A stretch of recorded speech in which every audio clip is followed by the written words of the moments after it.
Trading habits, दुनिया के सबसे शक्तिशाली स्टॉक मार्केट नियमों में से 39। मैंने ट्रेडिंग कब शुरू की?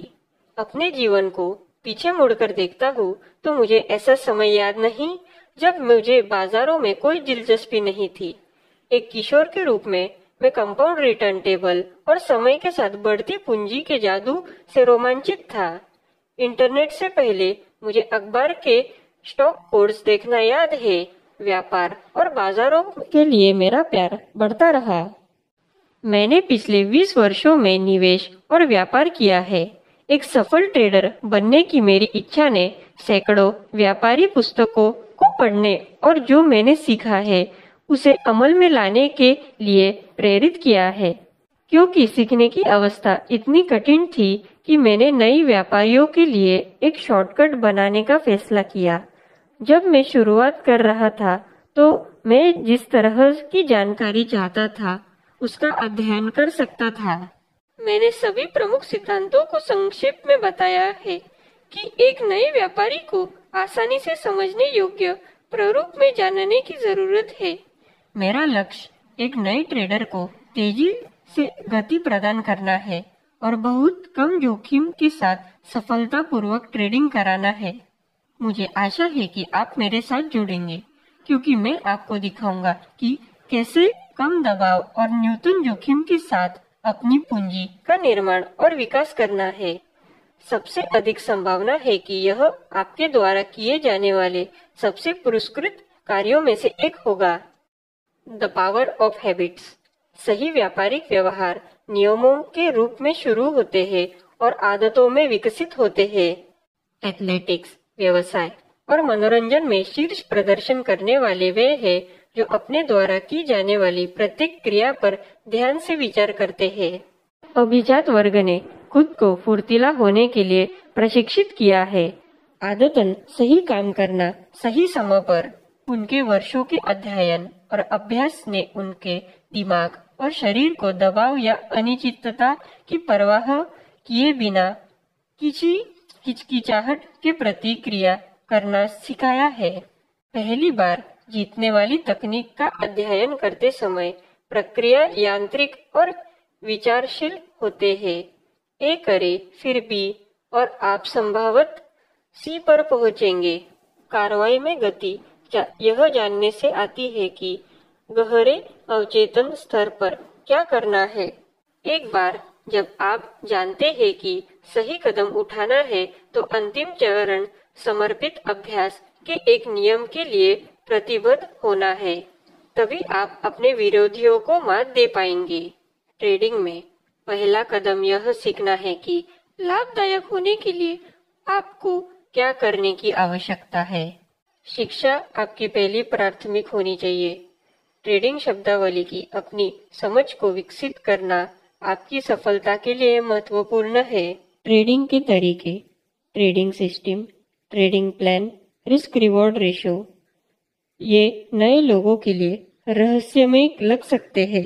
ट्रेडिंग जानकारी के अच्छे स्रोत खोजें और जितना हो सके सीखें।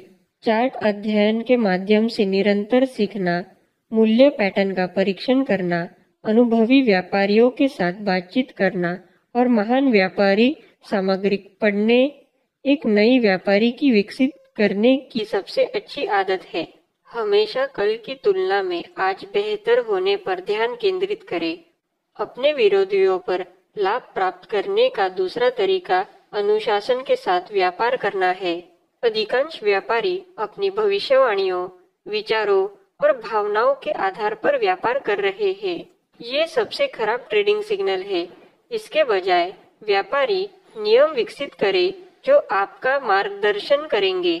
अपने विचारों को व्यापार संकेतों के साथ बदले, अपने अहंकार को स्थिति के आकार के साथ बदले और अपनी भावनाओं को एक व्यापार योजना के साथ बदले। जब आपके पास नियमों का सही सेट होता है और लंबे समय तक उनका पालन करते हैं तो वे धीरे धीरे आपके व्यापारी व्यक्तित्व और कौशल का हिस्सा बन जाएंगे और आपके अवचेतन स्तर पर उनका पालन करेंगे। आपको पता चल जाएगा कि आप ट्रेडिंग तक पहुंच गए हैं। परिपक्वता जब आप ट्रेडिंग नियमों को तोड़ना असहज हो जाता है, यह दर्शाता है कि वे आपके लिए दूसरे स्वभाव के हो गए हैं और वे आपके भावनात्मक रूप से प्रेरित आवेगों से अधिक शक्तिशाली है। शक्तिशाली व्यापारिक आदतों के विकास और अभ्यास ने मुझे शेयर बाजार में 20 से अधिक वर्षों से सफल बना दिया है और वे आपकी भी मदद कर सकते हैं। Trading habits. दुनिया के सबसे शक्तिशाली स्टॉक मार्केट नियमों में से 39। Rule number 1। एक विजेता व्यापार प्रणाली को या तो बड़ी जीत प्रतीक्षक या बड़ी जीत और छोटे नुकसान के लिए डिजाइन किया जाना चाहिए। लाभदायक ट्रेडिंग के 2 रास्ते हैं, जीतने वाले ट्रेडों की सटीकता और जीतने वाले ट्रेडों का आकार। समान आकार की जीत और हानि के साथ एक व्यापार प्रणाली के नुकसान की तुलना में अधिक जीत होनी चाहिए। यह सामान्य ज्ञान की तरह लग सकता है, लेकिन जब नुकसान को हाथ से निकलने दिया जाता है तो उच्च जीत दर प्रणाली जल्दी से लाभहीन हो सकती है। इनमें से कई सिस्टम खोने वाले ट्रेडों को चलाने के लिए बहुत अधिक जगह देते हैं और वे व्यापार के लिए वापस आने या लाभदायक बनने के लिए पर्याप्त समय तक अपनी उच्च जीत दर प्राप्त करते हैं। उच्च दर प्रणाली अब काम नहीं करती है जब बाजार का माहौल सीमा से ट्रेडिंग में बदल जाता है, क्योंकि ट्रेडों को खोने से हमेशा वापस उछाल नहीं आता है। इन प्रणालियों को एक प्रविष्टि की सटीकता और सफलता की संभावना पर बनाना जाना चाहिए, न कि धारणा करने और उम्मीद करने के बजाय कि खोने वाला व्यापार वापस आ जाएगा। उच्च जीत दर ट्रेडिंग सिस्टम में भी हारने वालों को कम करना महत्वपूर्ण है, क्योंकि एक बड़ा नुकसान पहले अर्जित लाभों को वापस नहीं देता है। उच्च जीतने वाले प्रतीक्षक सिस्टम को उन बाधाओं पर बनाना जाना चाहिए जो लाभदायक मूल्य लक्ष्य तक पहुंच गए हैं या स्टॉप लॉस तक पहुंचने से पहले लाभ के लिए पिछला स्टॉप मारा गया है। पुराने वाले वॉल स्ट्रीट में यह कहावत है कि आप लाभ लेकर टूट नहीं सकते। यह बात सच नहीं है। यदि आप केवल छोटा मुनाफा लेते हैं तो आपको तोड़ने के लिए केवल कुछ बड़े नुकसान ही होते हैं। इसके विपरीत नुकसान की तुलना में कम जीत वाला सिस्टम है, लेकिन वे लंबी अवधि में लाभदायक होते हैं क्योंकि नुकसान को छोटा रखा जाता है और जीतने वाले ट्रेड हारने वाले ट्रेडों की तुलना से बड़े होते हैं। कम जीत प्रतिशत प्रणाली आमतौर पर दीर्घकालीन प्रवृत्ति अनुयायियों, ब्रेकआउट व्यापारियों और विकल्प खरीदारों द्वारा उपयोग की जाती है। उनकी जीतने वाले ट्रेड जितने बड़े होंगे, उनका जीतने का प्रतिशत उतना ही कम होगा, फिर भी वे लाभदायक हो सकते हैं। जब आप गलत होते हैं तो कुंजी नकारात्मक जोखिम को सीमित कर रही है, लेकिन ऊपर की ओर लाभ की संभावना खुली छोड़ रही है। दूसरे शब्दों में, आपने हारने वालों को छोटा करे लेकिन अपने विजेताओं को चलने दे। स्टॉप लॉस किसी भी बड़ी नुकसान के खिलाफ आपकी बीमा है। आप जहां तक संभव हो ट्रेडों को जीतने की अनुमति दे सकते हैं। उन अप्रत्याशित बाहरी चालों को कैप्चर कर सकते हैं जो सामान्य मूल्य आंदोलन की घटना वक्र के बाहर है। कम जीत दर प्रणाली में लाभदायक होने के लिए आपको हर बार सही होने की जरूरत नहीं है। आपको बस सही बड़ा और गलत छोटा होना चाहिए। यदि आप सही है तो आप यथासंभव लंबे समय तक सही ही रहते हैं। यदि आप गलत है तो आप एक छोटे से नुकसान के साथ बाहर निकलते हैं और अगले अवसर की प्रतीक्षा करते हैं। एक प्रवृत्ति की शुरुआत में विजेताओं को कम करना और एक हारे हुए व्यक्ति को एक प्रवृत्ति के गलत पक्ष पर चलने देना लाभहीनता के सबसे बड़े कारण है। आपकी जीत जितनी बड़ी होगी, आपको लाभदायक होने के लिए उतना ही कम चाहिए। आपकी प्रविष्टियों और निश्चित जितनी सटीक होगी, आपको उतना ही कम नुकसान होगा। जब तक नुकसान कम रखा जाता है, तब तक आप कम जीत के साथ लाभदायक हो सकते हैं। परिस्थितियों की परवाह किए बिना बड़े नुकसान लाभहीन होने का सबसे तेज रास्ता है। Trading habits. दुनिया के सबसे शक्तिशाली स्टॉक मार्केट नियमों में से 39। Rule number 2। आपका ट्रेडिंग सिस्टम मात्रात्मक तथ्यों पर बनाना जाना चाहिए, ना कि राय पर। कुछ नए व्यापारियों ने व्यापारिक राय और भविष्यवाणियों से व्यापारिक मूल्य, कार्रवाई और संकेतों के लिए स्नातक किया है। नए व्यापारी भविष्यवाणियों के आधार पर ट्रेड कर सकते हैं, लेकिन पेशेवर अपने ट्रेडों को तथ्य पर आधारित करते हैं। एक संकेत मूल्य कार्रवाई एक तकनीक संकेत, एक प्रवृत्ति रेखा या एक मूल्य पैटर्न के आधार पर व्यापार करने का एकमात्र कारण है।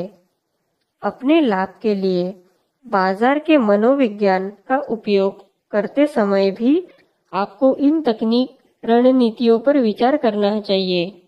बाइंग अ डिप ये कोई संकेत नहीं है, लेकिन S&P 500 इंडेक्स में 50 SMA में पुलबैक खरीदना या 200 SMA के ऊपर की प्रवृत्ति के अंदर दैनिक चार्ट पर 30 RSI तक पहुंचने वाली कीमतें मात्रात्मक तथ्यों पर आधारित होती है।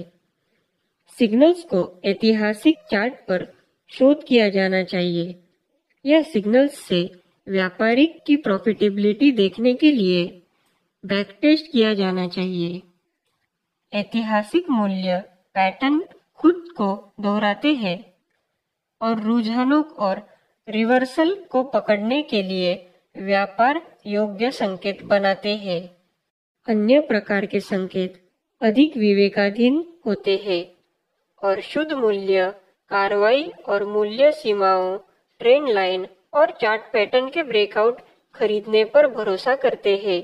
रेंज लाइन और पैटर्न के ट्रेडिंग ब्रेकआउट मात्रात्मक है, लेकिन वे व्यापारी के हाथों में बहुत अधिक विवेक छोड़ते हैं और बैकटेस्ट करना मुश्किल होता है।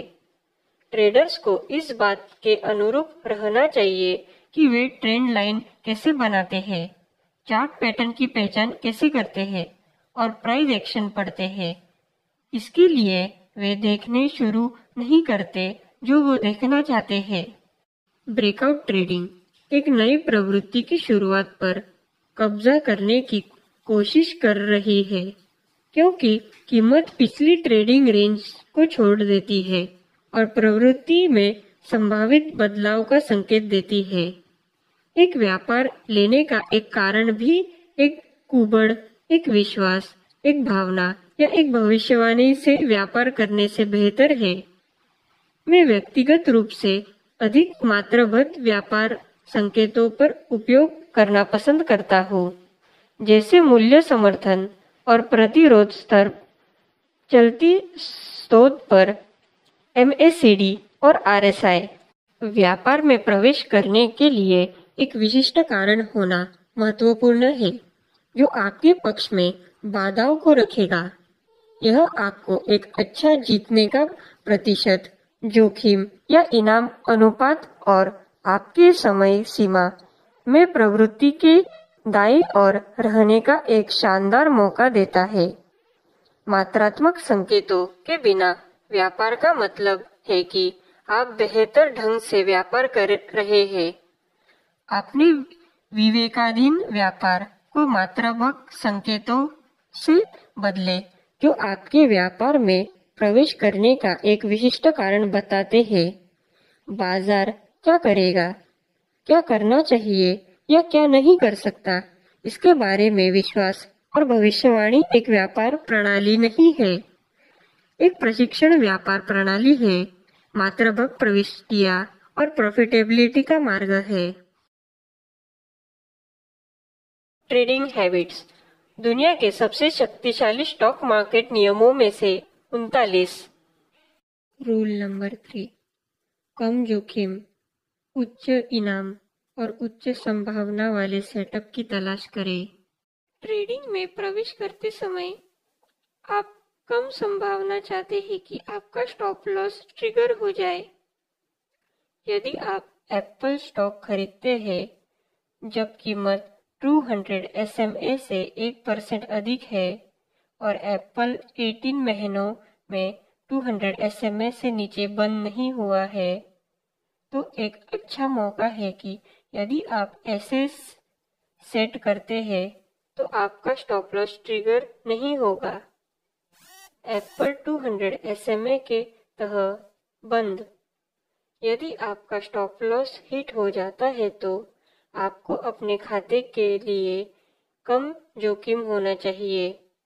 $1,00,000 ट्रेडिंग खाते में एप्पल के 100 शेयरों को $120 प्रति शेयर पर खरीदना। आपकी प्रविष्टि से $1.20 दूर दिन के स्टॉप लॉस के साथ एक कम जोखिम वाला सेटअप है।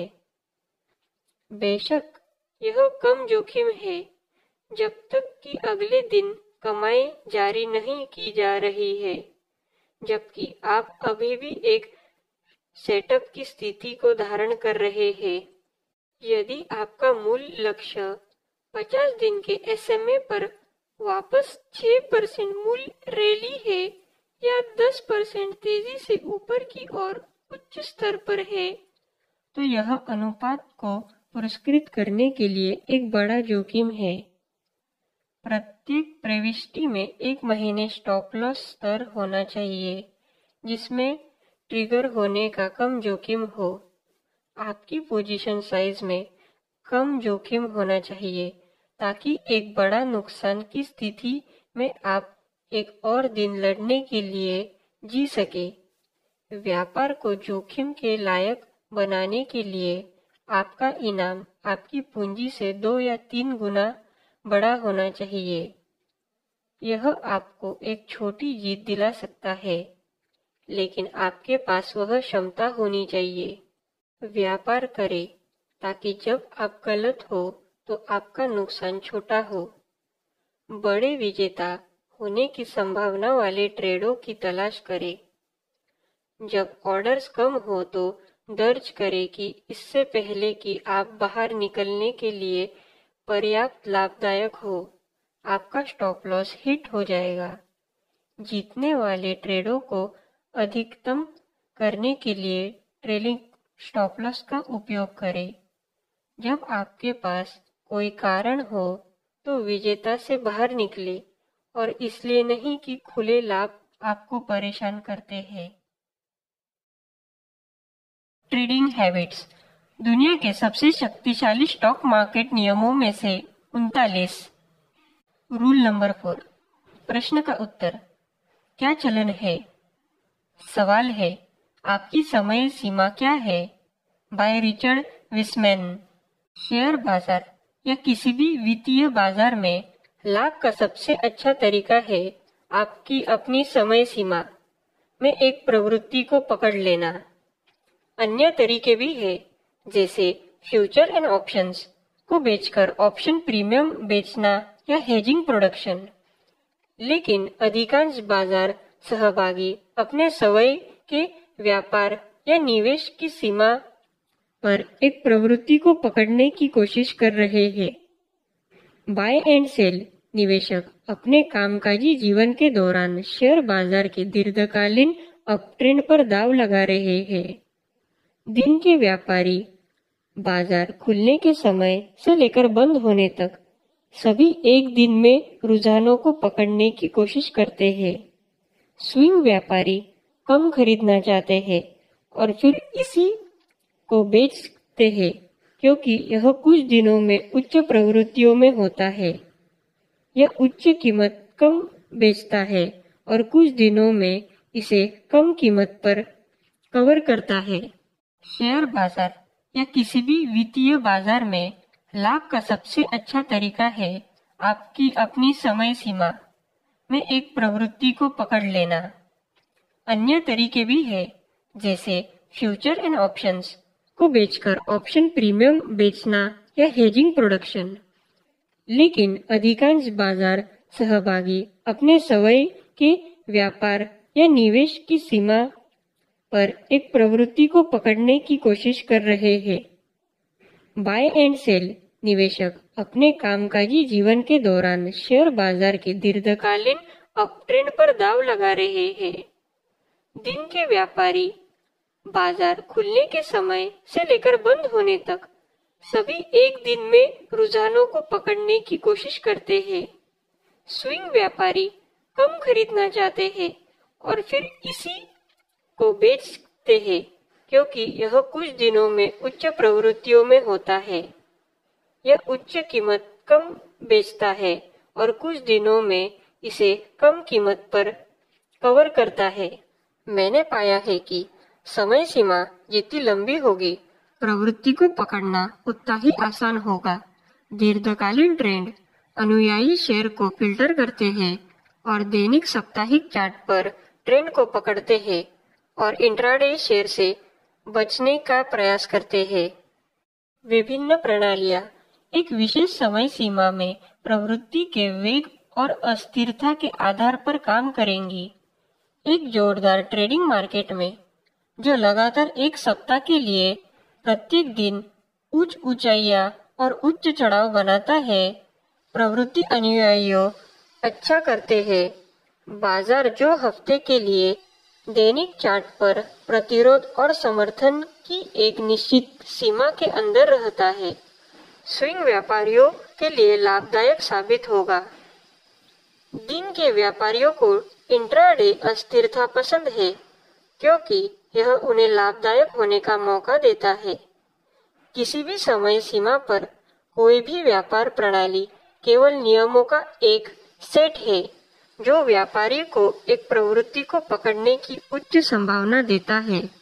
एक व्यापार प्रणाली का निर्माण और एक व्यापार योजना विकसित करते समय आपका लक्ष्य ट्रेंड को पकड़ के की खोज करना है जो आपको मनोविज्ञान और आर्थिक रूप से लाभदायक बनाता है।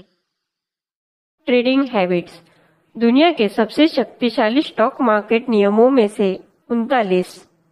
रूल नंबर 5, लंबी अवधि के ट्रेंड को स्थापित करने के लिए वीकली चार्ट से शुरू करें और फिर उस प्रवृत्ति की दिशा में व्यापार करने के लिए डेली और आवरली चार्ट के माध्यम से काम करें। यदि आप लंबी अवधि के ट्रेंड की दिशा में व्यापार कर रहे हैं तो संभावनाएं बेहतर होंगी। स्टॉक, कमोडिटी, यहाँ तक कि एक संपूर्ण परिसंपत्ति वर्ग के संचय या वितरण द्वारा दीर्घकालीन चार्ट पर ट्रेंड बनाया जाता है। उस समय के दौरान एक संपत्ति जमा हो रही है, खरीदार खरीद रहे हैं और फिर उस संपत्ति को पकड़ रहे हैं। उस बाजार से नीचे की ओर बिकवाली के दबाव को हटा रहे हैं। चार्ट पर ऊंचे ऊंचे और ऊंचे चढ़ाव इसलिए दिखाई देंगे।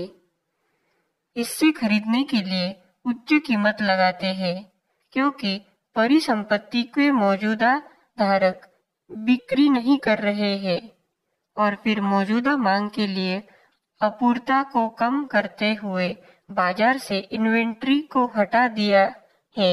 म्यूचुअल फंड समय के साथ एक स्टॉक जमा करते हैं क्योंकि वे इससे प्रमुख होल्डिंग के रूप में स्थापित करना चाहते हैं। लार्ज मनी मैनेजर एक बार में स्टॉक के लाखों शेयर नहीं खरीद सकते। इसके बजाय वे चरणों में खरीदना करते हैं ताकि वे कीमत को बहुत तेजी से न बढ़ाए और इससे जमा करना बहुत महंगा हो जाएगा। वे कीमतों को गिरावट का इस्तेमाल अपनी हिस्सेदारी बढ़ाने के लिए करेंगे। एक प्रमुख स्तर अपट्रेंड के विरुद्ध शेयरों के लिए 50 SMA है। प्रमुख मूविंग एवरेज पर शेयरों के लिए अधिकांश समर्थन मनी मैनेजर द्वारा 50 दिन के SMA पुलबैक पर खरीदना अपने दीर्घकालीन पदों को जोड़ने के कारण होते हैं। समय तब होता है जब संपत्ति को लंबी अवधि के होल्डिंग या निवेश के रूप में खरीदा जाता है। और उच्च ऊंचाई और ऊंचाई चढ़ाव के दीर्घकालीन ट्रेंड पर पैदा करता है। संचय के तहत बाजारों को छोटा करना मुश्किल है क्योंकि कीमत बहुत कम है और खरीदार किसी भी पुलबैक में अनेक की प्रतीक्षा कर रहे हैं। बाजार में पूंजी के प्रवाह के साथ संघर्ष करने की तुलना में उसके साथ जाना आसान है। शॉर्ट सेलिंग में ट्रेंड करना और शुरुआती चरणों में रिवर्सल पर दांव लगाना जितना कठिन है, यह तक ऐसे बाजार से अलग है जिसका कारोबार किया जा रहा है। प्रतिरोध पैदा करते हैं, जहां बाजार एक विशिष्ट मूल्य सीमा पर खरीदारों से बाहर निकलता है और फिर उस स्तर पर समर्थन होता है जहां कम कीमतों पर विक्रेताओं से बाहर हो जाते हैं। एक बाजार का वितरण संचय के विपरीत है। यह कारण है कि दीर्घकालीन गिरावट का कारण बनाते हैं। एक संपत्ति के धारक बाहर जाते हैं, बड़े धन प्रतिबंध और निवेशक अपनी होल्डिंग को धीरे धीरे बेचना शुरू कर देते हैं ताकि वे कीमत को बहुत तेजी से नीचे न धकेल दे। वितरण के तहत एक बाजार या स्टॉक में कीमत लगातार कम ऊंचाई और नीच चढ़ाव बनाती है क्योंकि विक्रेता खरीदारों को अभिभूत करते हैं और नए खोजने के लिए अपनी कीमतों का कम करते रहते हैं। जैसे ही प्रमुख समर्थन स्तर टूटते जाते हैं, स्टॉप लॉस शुरू होते जाते हैं, जिससे अधिक बिक्री और यहाँ तक कि कम कीमत भी हो जाती है। डीप खरीदार विक्रेताओं के साथ कीमतों को कम करने के लिए मजबूर हो जाते हैं और छोटे विक्रेता बिक्री के दबाव में जोड़ने के लिए कदम उठाना शुरू कर देते हैं। Down trending market up trending की तुलना में अधिक अस्थिर होता है क्योंकि शॉर्ट कवरिंग रैली ओवरसोल्ड स्तरों पर होती है और डीप खरीदार नीचे पड़ने के लिए वापस आते हैं। वितरण के तहत बाजार में रैलियों में बिकवाली देखने को मिलती है और फिर डाउन ट्रेंडिंग फिर से शुरू हो जाता है।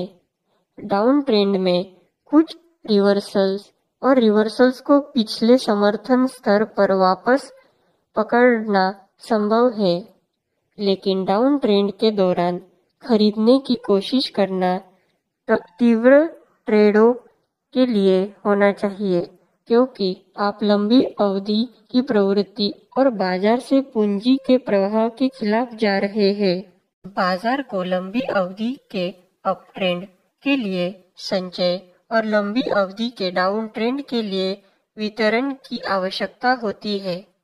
मूल्य सीमाएं तब होती है जब एक बाजार में कारोबार किया जा रहा है और वर्तमान धारकों को सक्रिय व्यापारियों ने कीमतों में सीमाएं स्थापित की है जहां वे खरीदार और बिक्री करेंगे।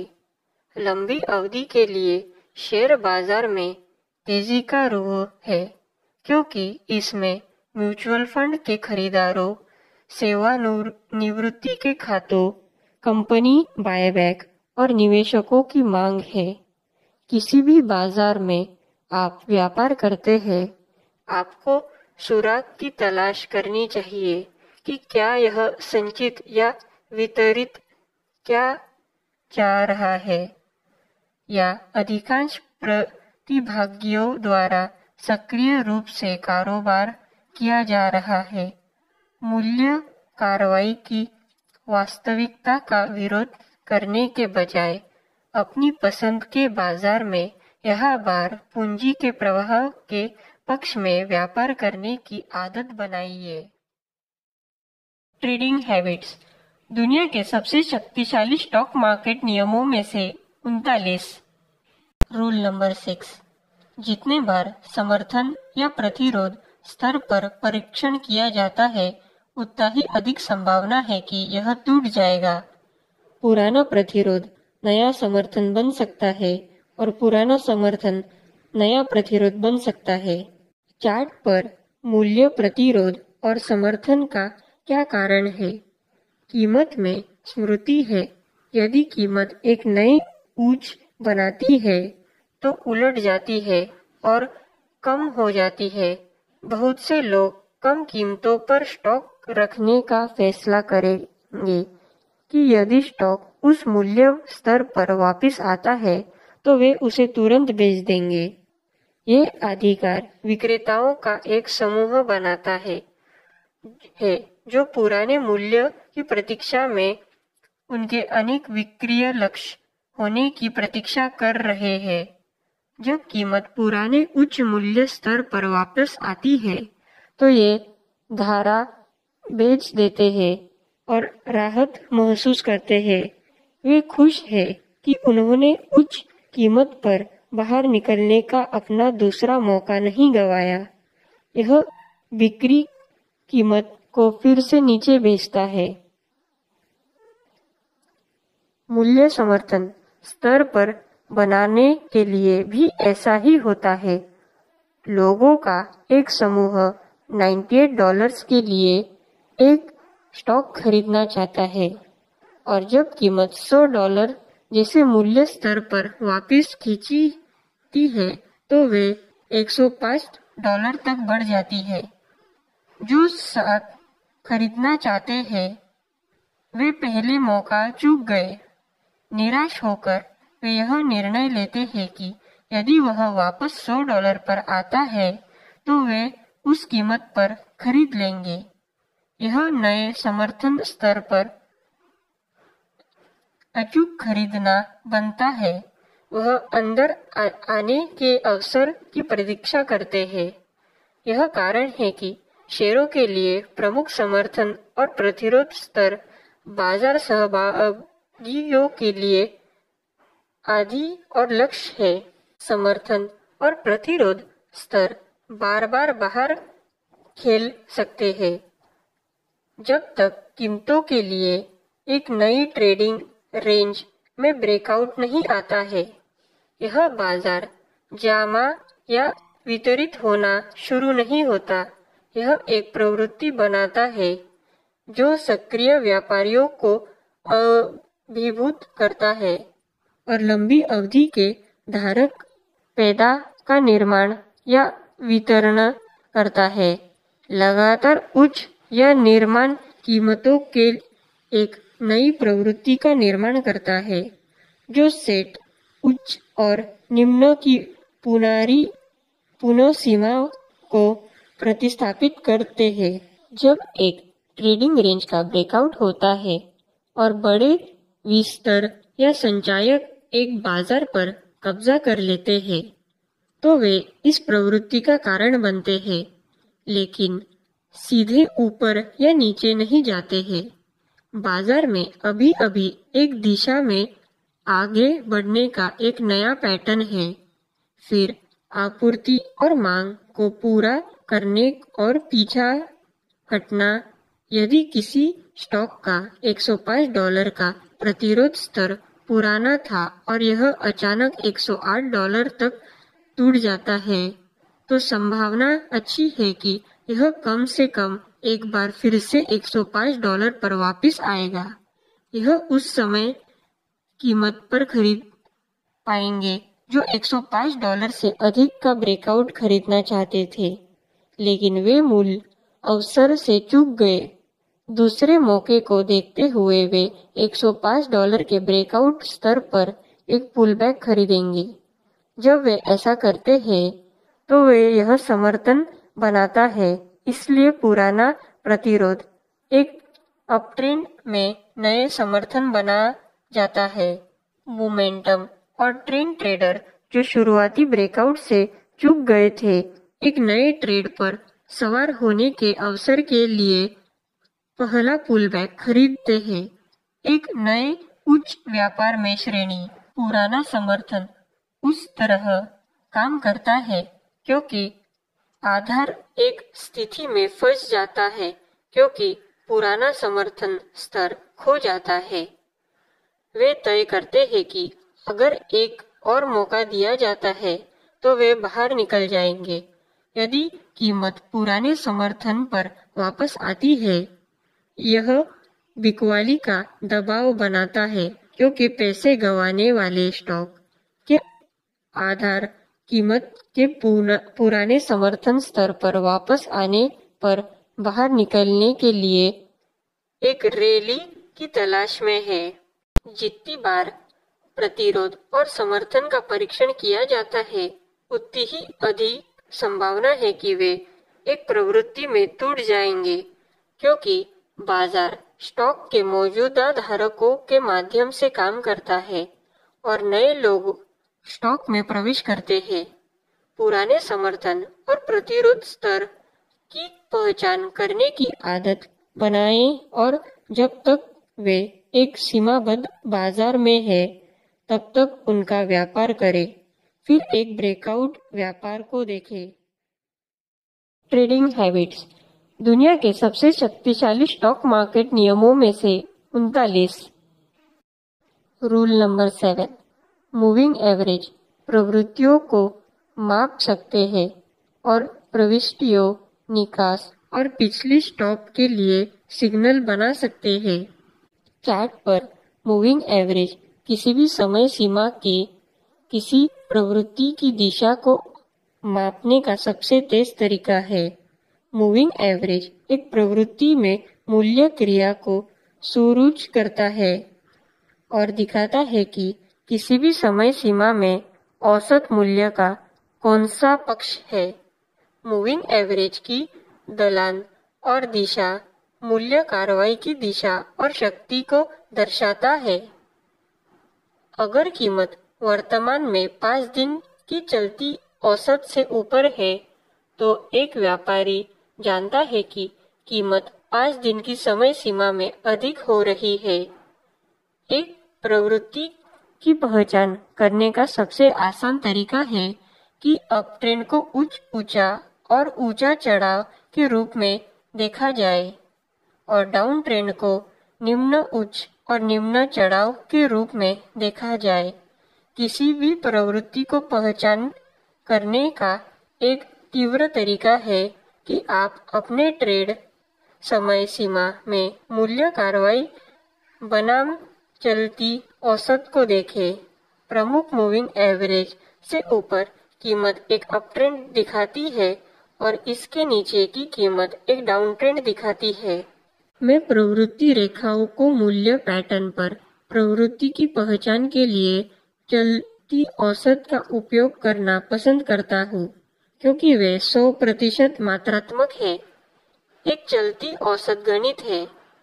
आप कम समय सीमा पर तेज चुन सकते हैं, जैसे कि 10 दिन SMA या 200 दिन का SMA, जिसे लंबे समय तक अंतराल पर धीमा।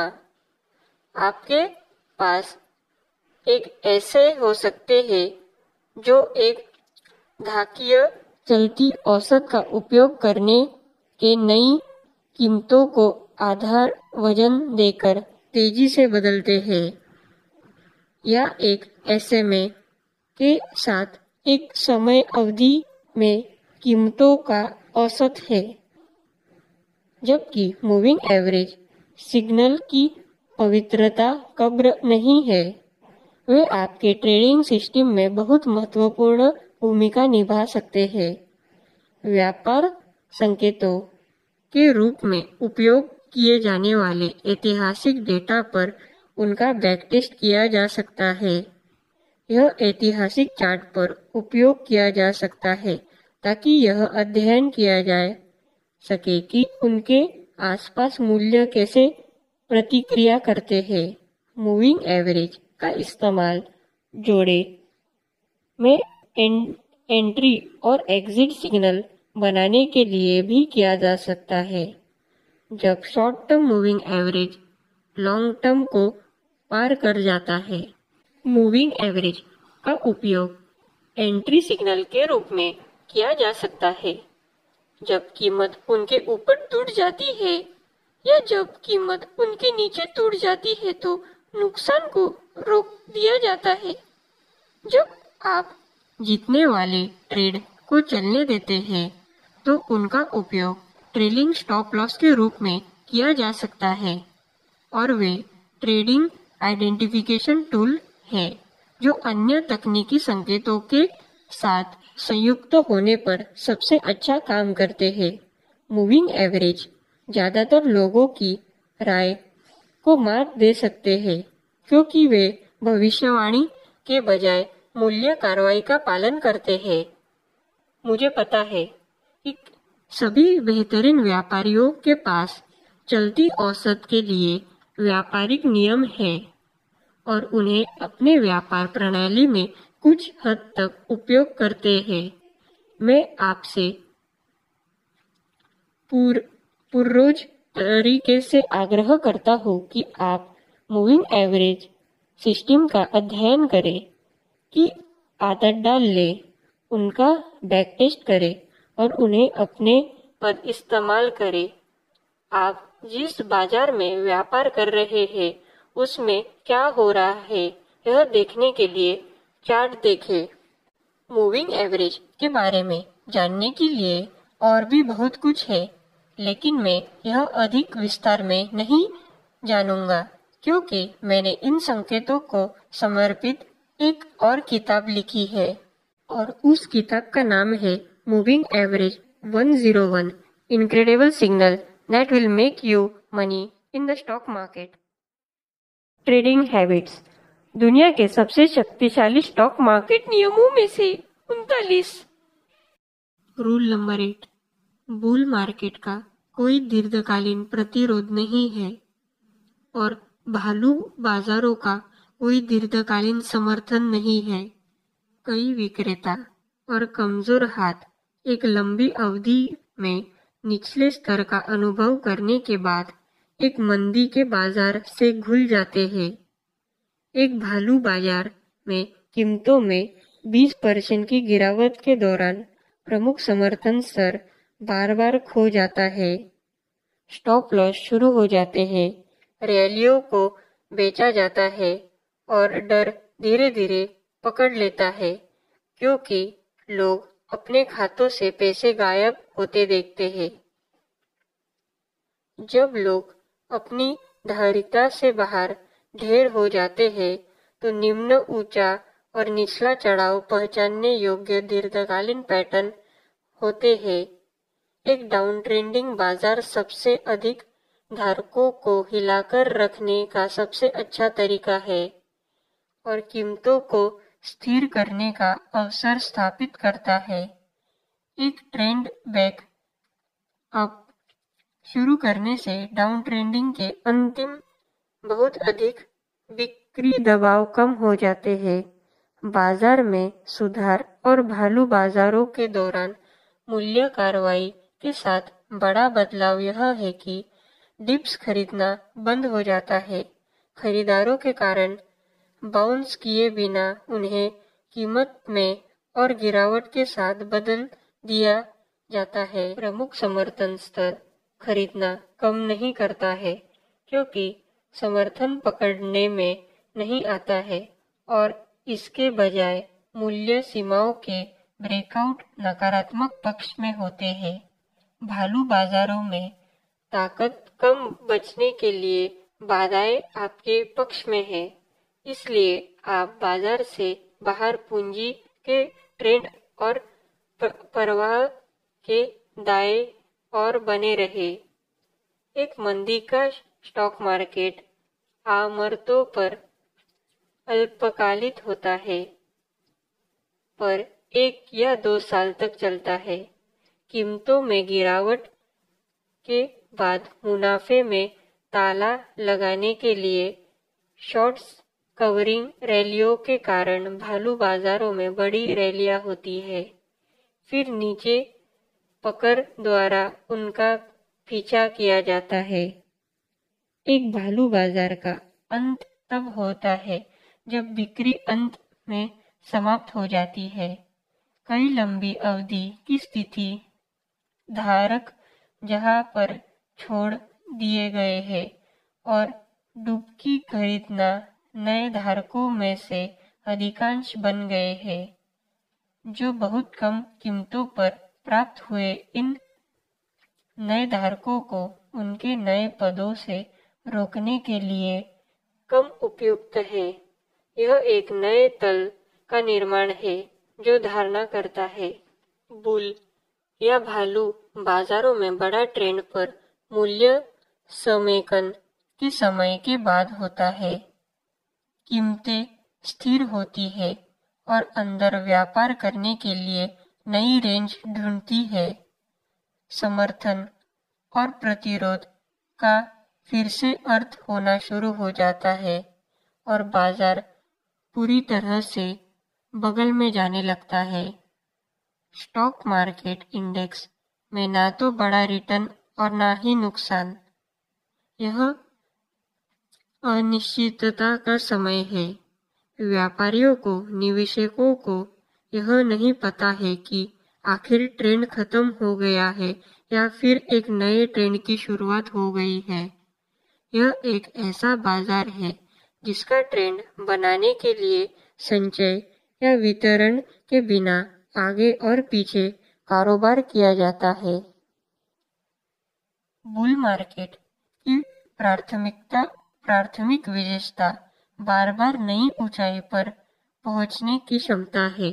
पहले 52 वीक्स हाई स्तर के साथ और फिर स्वर्तकालीन उच्च के साथ। तेजी की स्थिति के दौरान लघु विक्रेताओं को चोट लगती है क्योंकि प्रतिरोध अब बढ़ते हैं। कीमतों को वापस नहीं रखाता है। चूंकि प्रतिरोध बार बार टूटता है, छोटे विक्रेताओं को कवर करने के लिए मजबूर होना पड़ता है। यह अधिक गति को बंद कर देते हैं, जो बड़े में गति व्यापारियों को ताकत खरीदने के लिए आकर्षित करते हैं। बुल मार्केट में खरीदारी को अंततः पुरस्कृत किया जाता है। डिप्स खरीदने से व्यापारियों और निवेशकों को अगली ऊंची स्तर की यात्रा को पकड़ने का मौका मिलता है। लंबे पदों के साथ जल्दी होना अंत में पुरस्कृत होता है। बुल मार्केट आमतौर पर कई वर्षों तक चलता है और लंबी अवधि के रिटर्न के लिए अधिकांश पूंजी प्रशंसा का स्रोत होता है। एक बड़े बुल रन के अंत में निवेशक से बाहर निकल सीखना लंबी अवधि के निवेशकों को खरीदने और रखने के रिटर्न में रूप में सुधार करेगा। ट्रेडर्स जो शेयरों को कीमतों की मजबूती को खरीदने से उन्हें डाउन ट्रेंड में शॉर्ट करने के लिए स्विच करते हैं, उनके रिटर्न में काफी सुधार होगा। व्यापारिक नियम होने से जो सीमाबद्ध बाजारों, अप ट्रेंड और डाउन ट्रेंड के लिए मूल्य पैटर्न की पहचान करता है, ताकि आपका पर्यावरण के अनुसार व्यापार कर सके और आपकी लाभप्रदता में सुधार हो। Trading habits. दुनिया के सबसे शक्तिशाली स्टॉक मार्केट नियमों में से 39। Rule number 9। बाजार में जितना बड़ा गैप होगा, निरंतरता और प्रवृत्ति की संभावना उतनी ही अधिक होगी। चार्ट पर प्राइस गैप आमतौर पर गैप की दिशा में ट्रेंड इंडिकेटर्स होते हैं। यह विकसित शेयरों और वस्तुओं के लिए विशेष रूप से सच है। अधिकांश अंतराल भरे हुए हैं, लेकिन एक अंतराल को भरने में महीनों या फिर एक वर्ष भी लग सकता है। इस बीच एक अच्छी प्रवृत्ति को पकड़ सकते हैं। यदि एक अंतराल और जाना बन जाता है, तो 2 दिनों, हफ्तों या महीने की एक प्रवृत्ति की ओर जाता है। एक गैप एंड गो का अर्थ है कि दिन का नम्र अंतराल बन रहा है और एक प्रवृत्ति अगले कुछ दिनों में सेट हो जाती है। जब कीमत में अंतराल विफल हो जाता है और अंतराल के दिन कीमतें में अंतर को भरने के लिए वापस चलता है, तो उन्हें गैप एंड क्रैप कहा जा सकता है। यदि अंतराल व्यापार के पहले घंटे में नहीं भरता है, तो संभावना है कि वे भरने नहीं जा रहे हैं और शेष दिन के अंतराल की दिशा में कीमत जा रही होगी। गैप को ट्रेड करने का सबसे अच्छा तरीका है कि आप पहले पुल बैक को गैप डे के निचले हिस्से में खरीद लें। यह आपको प्रवेश पर एक बेहतर जोखिम या वापसी अनुपात देता है, लेकिन कभी-कभी अंतराल इतना शक्तिशाली होता है कि पीछे नहीं हटते। आप सुबह अंतराल में खरीद सकते हैं, लेकिन अधिक जोखिम है क्योंकि आप नहीं जानते कि क्या अंतर रहेगा। आप दिन के अंत में अपने स्टॉप लॉस के साथ गैप अप डे के निचले स्तर के नीचे एक रूप में गैप भी खरीद सकते हैं। यह एक मजबूत गति और एक प्रवृत्ति निरंतरता की संभावना पर आधारित एक व्यापार है। गैप अप के रूप में बुलिश या गैप डाउन के रूप में मंदी जैसा कुछ चीजें हैं। यह एक मजबूत संकेत है और इसे नजरअंदाज नहीं किया जाना चाहिए। दिशा के खिलाफ दाव लगाना कुछ अच्छा नहीं है।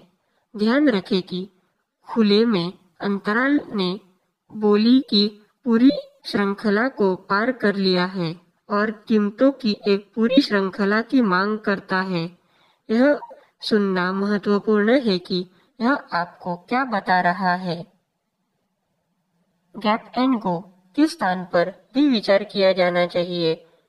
ETF में एक ओवरसोल्ड 30 RSI से 40 RSI स्तर तक एक डाउन ट्रेंड में से एक गैप अप ट्रेंड में 30 RSI से 70 RSI तक ओवरबॉट में एक अप ट्रेंड की तुलना में बेहतर ट्रेंड होगा।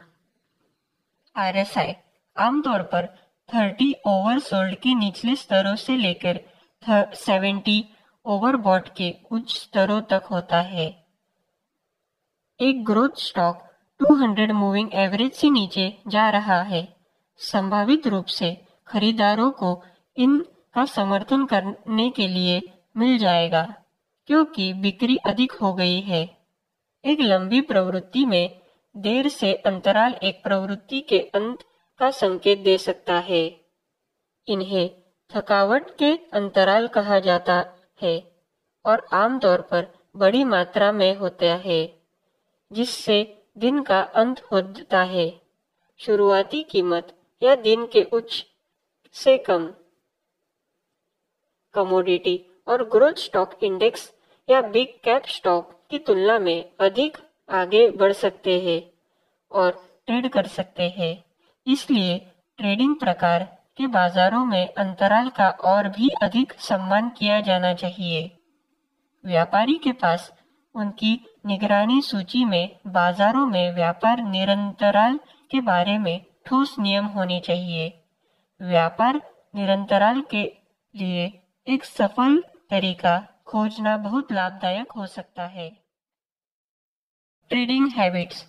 दुनिया के सबसे शक्तिशाली स्टॉक मार्केट नियमों में से 39। Rule number 10। आखिरी आवर्स अक्सर सच बताता है कि एक प्रवृत्ति वास्तव में कितनी मजबूत है। स्मार्ट पैसा आखिरी के घंटे में अपना हाथ दिखाता है, अपने पक्ष में पदों की चिन्हित करना जारी रखता है। जब तक कोई बाजार लगातार मजबूत बंद होता है, तब तक जारी रहने के लिए एक अपट्रेंड की तलाश करेगा। अपट्रेंड के समाप्त होने की सबसे अधिक संभावना तब होगी जब पहले सुबह की रैली होती है, उसके बाद एक कमजोर बंद होता है। शेयर बाजार में ट्रेडिंग का पहला घंटा अवसर शौकिया घंटा होता है, जब बंद होने का समय लाई डिटेक्टर की तरह होता है। नए व्यापारियों को खुले में ट्रेडों का गलत पक्ष लेना लालच दिया जाता है, लेकिन अधिकांश स्मार्ट मनी यह देखना इंतजार करते हैं कि निर्णय लेने से पहले बाजार कैसे बंद होता है। भालू बाजारों में बाजार में गिरावट की प्रवृत्ति के उलट होने की उम्मीद में अधिक खुले की प्रवृत्ति होती है, और जब यह व्यापारिक दिन के दौरान नहीं होते हैं तो वितरण पर बंद हो जाते हैं। एक बेल बाजार में बाजार आमतौर पर कम खुलता है और लाभ लेने पर कम होता है, संचय पर उच्च बंद होता है। मेरा अनुभव में व्यापारियों को सुबह मुनाफा लेने की आदत डाल लेने और व्यापारी दिन के आखिरी के 30 मिनट के आधार पर प्रवेश निर्णय लेने से बेहतर सेवा मिलेगी। सुबह की कीमत की कार्रवाई अक्सर उलट जाती है और दिन के अंत की प्रविष्टियां पूरे कारोबार दिन के संदर्भ में क्या हुआ है इसका स्पष्टीकरण देती है।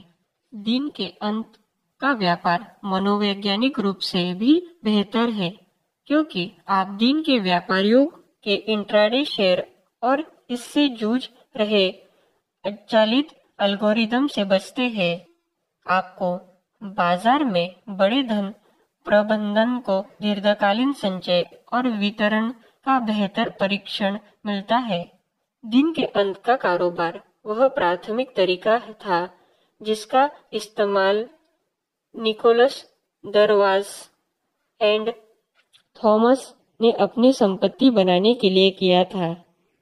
दिन का अंत वह समय होता है जब कई प्रवृत्तियां अनुयायी अपने समय के संकेत लेते हैं। आप यह भी विचार कर सकते हैं कि क्या आप खुले में मुनाफा लेते हैं, करीब में प्रविष्टियां, या दिन के अंत में केवल व्यापार करते हैं। अपनी समय सीमा के अनुशासित तरीके से व्यापार करने की आदत डाल ले, जो भी रणनीति आप चुनते हैं। Trading habits. दुनिया के सबसे शक्तिशाली स्टॉक मार्केट नियमों में से 39। Rule number 11। 200 दिन से ऊपर वह जगह है जहां बेल अपट्रेंड बनाते हैं। बुरे चीजें 200 दिनों के नीचे होते हैं। डाउन ट्रेंड, वितरण, भालू बाजार, दुर्घटना और दिवालिया। रेत में अंतिम रेखा जो एक लंबी अवधि के अपट्रेंड को दीर्घकालीन डाउन ट्रेंड से अलग करती है, और एक भालू बाजार से एक बेल बाजार दैनिक चार्ट पर 200 दिनों का SMA है। लंबी के ट्रेंड अनुयायियों के लिए जो उच्च समय सीमा को देखते हैं, देखने के लिए एक समान रेखा साप्ताहिक चार्ट पर 40 सप्ताह की चलती औसत होगी। जबकि कई पेशावर व्यापारी और निवेशक इस लाइन को देखते हैं और कीमत के करीब आने की पर बिक्री और खरीदना शुरू करते हैं। 200 दिनों के बाद वे संभावित रूप से जादुई कुछ भी नहीं है। यह जो करता है वह इस तथ्य की पहचान करता है कि कीमत पिछले 200 दिनों से अपने औसत से ऊपर या नीचे कारोबार कर रही है। यह अपनी लंबी अवधि की प्रवृत्ति को मापने का एक प्रभावी तरीका है।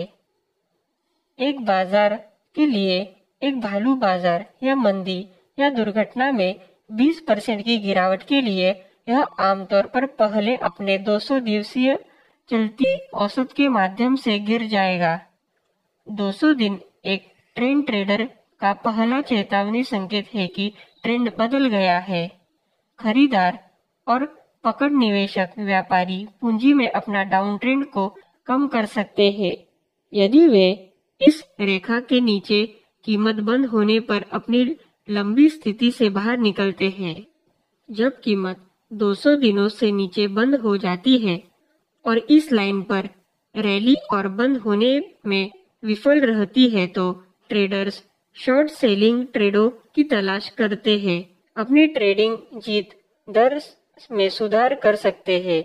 कीमत को आमतौर पर 200 दिनों की पहली कुछ यात्राओं पर समर्थन मिलता है और बेल इन गिरावट को शुरुआती उछाल और एक महीने जोखिम या इनाम अनुपात के लिए खरीदना चाहते हैं।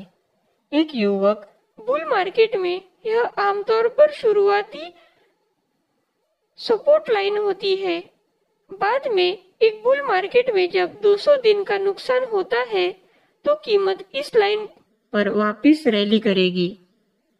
स्टॉक जो इन लाइन को देखते हैं और डाउन ट्रेंड शुरू करते हैं, वे अक्सर 200 दिन में बार बार रैली करेंगे। इससे पहले कि आगे वितरण शुरू हो जाए और स्टॉक गिर जाए, 200 दिन एक दीर्घकालीन डाउन ट्रेंड से लंबी अवधि के अप ट्रेंड में को अपने एक तरीका है। इस लाइन के ऊपर के बाजारों में लगन पोजीशन और इस लाइन के नीचे शॉर्ट बिकवाली के लिए ऑर्डर्स बेहतर है।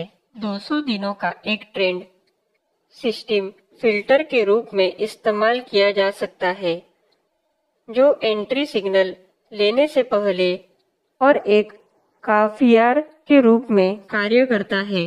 उदाहरण के लिए 50 RSI से अधिक है और कीमत 200 दिनों के अधिक है। व्यापारियों को 200 दिनों से ऊपर जाने वाले ज्यादातर मामलों में कम बेचने के कारोबार सोचने की आदत डालनी चाहिए। स्टॉक इंडेक्स की कीमतों में 200 दिनों में वापस बंद होने की प्रतीक्षा करना इसके लिए एक महत्वपूर्ण स्तर हो सकता है। लंबे समय तक भालू बाजार के बाद निवेशकों को वापस मिलेगा। यह एक नए बुल मार्केट का पहला संकेत है। Trading habits. दुनिया के सबसे शक्तिशाली स्टॉक मार्केट नियमों में से 39। Rule number 12। कई की तुलना में कुछ को देखना बहुत आसान है। व्यापार में एक मजबूत बढ़ते विकसित करने का सबसे अच्छा तरीका अध्ययन, परीक्षण, व्यापार और किसी विशिष्ट चीज में महारत हासिल करना है। किसी विशिष्ट बाजार setup, chart pattern, trading system या स्टॉक के विशेषज्ञ को हराना कठिन है। यदि आपके पास विशिष्ट स्टॉक या सेटअप की छोटी वॉचलिस्ट है तो आपके पास बेहतर मौका होगा यह जानने की आपके स्टॉक प्रमुख मूविंग एवरेज और संकेतों के आपस कैसे चलते हैं, आपको दूसरों पर बड़े दे सकते हैं जो अपनी राय का व्यापार कर रहे हैं। पिछले 10 वर्ष में आपका विशिष्ट बाजार प्रमुख तकनीकी संकेतों के आसपास कैसे चल गया, इसका अध्ययन आपको आवश्यक प्रदान करेगा।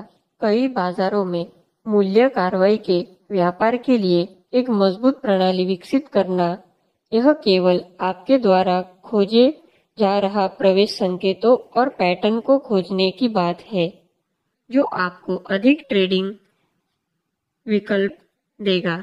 यदि आप छोटी घड़ी सूची सूख जाते हैं, एक विशिष्ट विंग प्राइस एक्शन अधिकार सिस्टम का व्यापार करने की आदत डाल ले, ताकि आप व्यापार सही संकेतों के लिए एक सरल खोज बन जाए। Trading habits. दुनिया के सबसे शक्तिशाली स्टॉक मार्केट नियमों में से 39। Rule number 13। ट्रेंड कभी एक पैसा भी नहीं बदलता है। रिवर्सल धीरे धीरे बनते हैं। पहली तेजी गिरावट हमेशा खरीदार ढूंढते हैं और पहली तेजी वृद्धि हमेशा विक्रेताओं को ढूंढते हैं। व्यापारी के लिए यह समझना महत्वपूर्ण है कि ट्रेंड सीधे ऊपर या सीधे नीचे नहीं जाता। इसके बजाय वे एक नई ऊंचाई से आगे पीछे, निचले ऊंचाई के नीचे की ओर, ऊंचे ऊंचे स्थान पर और पीछे की ओर झुकता है। बाजार और शेयर शायद कभी दिन ब दिन सीधे नीचे गिरते हैं, यह कीमत में सीधा ऊपर जाते हैं। यह तक कि शेयरों और बाजारों में सबसे मजबूत अपट्रेंड 5 दिन के एक्सप्रेशन मूविंग एवरेज को बार बार नीचे ऊंचाई पर ले जाता है। डाउन ट्रेंडिंग स्टॉक इंडेक्स आमतौर पर कम जारी रखने के लिए पहले 30 RSI पर कुछ बार उछलता है। भालू बाजारों में लगभग हमेशा 200 दिनों के SMA जैसा प्रमुख चलती औसत पर मजबूत रैलियां होती है, इससे पहले कि वे अंत में कई दिनों तक लुढ़कते और गिरते हैं।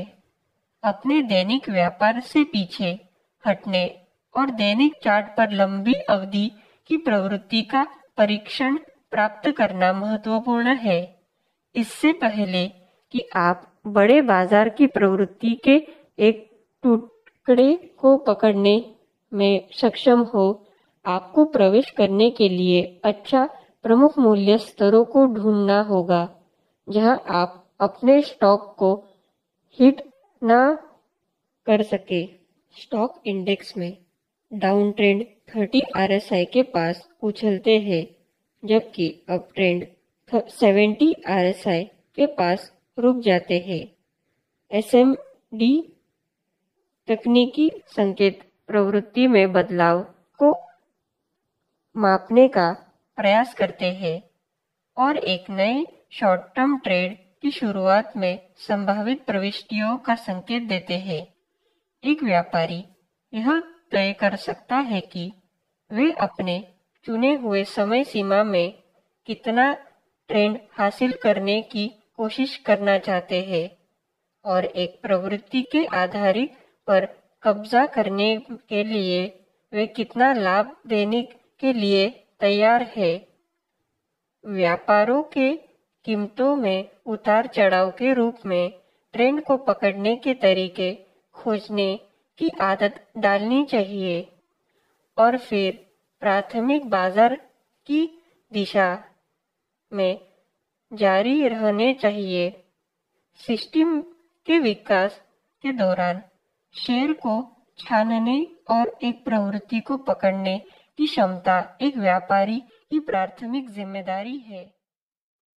ट्रेडिंग हैबिट्स दुनिया के सबसे शक्तिशाली स्टॉक मार्केट नियमों में से 39। Rule number 14। सफल व्यापार लगातार कठिन काम को इतने बार करने बारे में है कि यह दूसरी प्रवृत्ति बन जाए। आसान व्यापार आमतौर पर खोने वाले व्यापार होते हैं। जब कोई ट्रेडर किसी ट्रेड में शामिल होने के लिए ट्रेड में प्रवेश करने में सबसे अधिक सहज महसूस करता है, तो यह आमतौर पर अंत के करीब होता है। कीमत में गिरावट के कारण बड़े जोखिम या इनाम अनुपात के साथ प्रवेश संकेत लेना मुश्किल है। यह आमतौर पर बाजार में डर के कारण होता है। किसी घटना के आध्यात्मिक डर के कारण प्रमुख समर्थन स्तरों पर खरीदारी के सबसे अच्छे अवसर होते हैं, जो कीमतों में गिरावट को टारगेट करते हैं। अधिकांश समय आशंकित घटना घटित नहीं होती है और बड़ी रैली तब होती है जब दुनिया के अंत से बचा जाता है।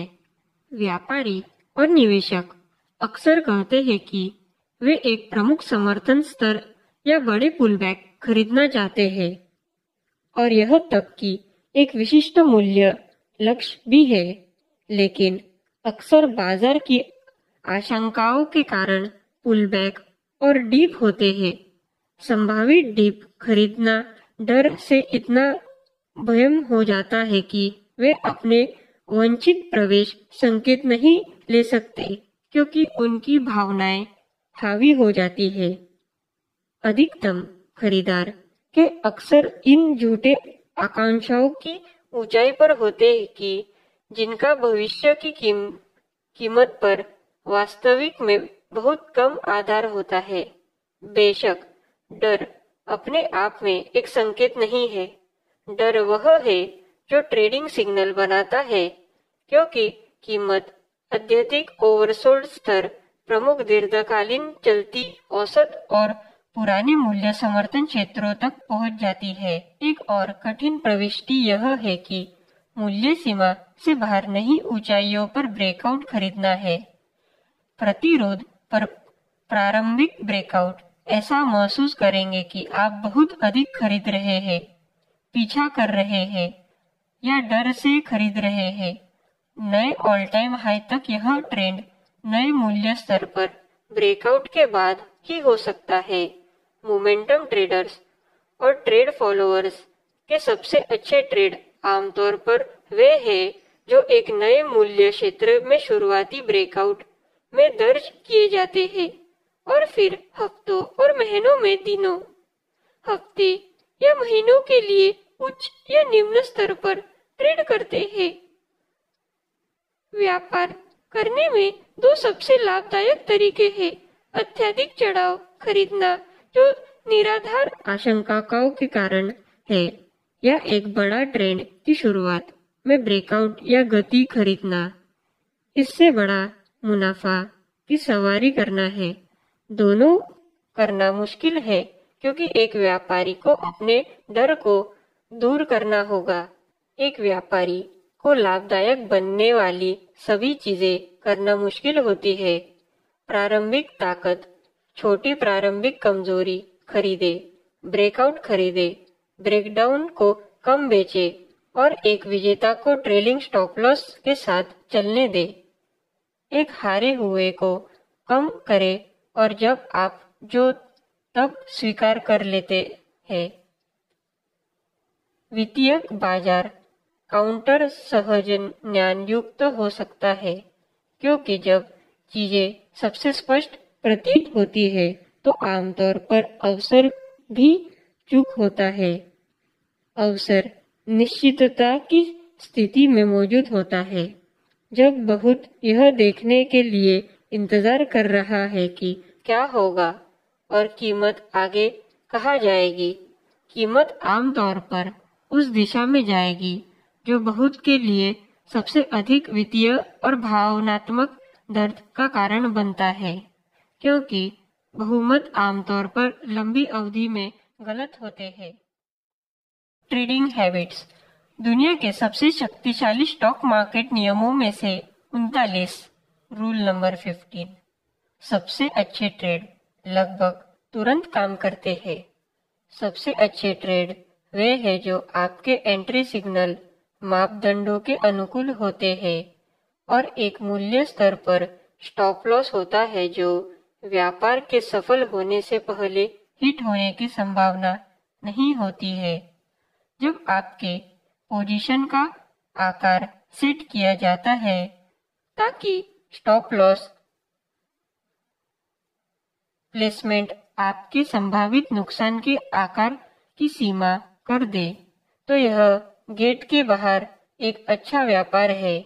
लेकिन सबसे अच्छा व्यापार है वे जो तुरंत आपके पक्ष में जाता है क्योंकि आपकी प्रविष्टियां सही समय पर हुई थी। इन ट्रेडों से जुड़े थोड़ा तनाव है क्योंकि यह तुरंत लाभदायक है और आपका स्टॉप लॉस शुरू से ही सुरक्षित है। आप जल्दी से महसूस करते हैं कि यह एक जीतने वाला व्यापार होगा और आपका ध्यान सफल होने पर अपने विजेता को प्रतिबंध करने के तरीके पर संस्थापित हो जाता है।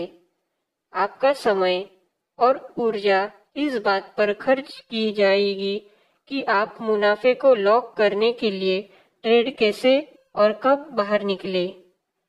यदि आप गिरते हुए चाकू को पकड़ने के लिए कदम बढ़ाने के बजाय या ऊपर की ओर विस्फोट करने वाले स्टॉक को बेचने के बजाय उस दिशा में एक प्रारंभ कदम की प्रतीक्षा करते हैं जिसमें आपका प्रवेश करना चाहते हैं, तो शुरुआत से एक जीतने वाला व्यापार होने की संभावना बढ़ती है।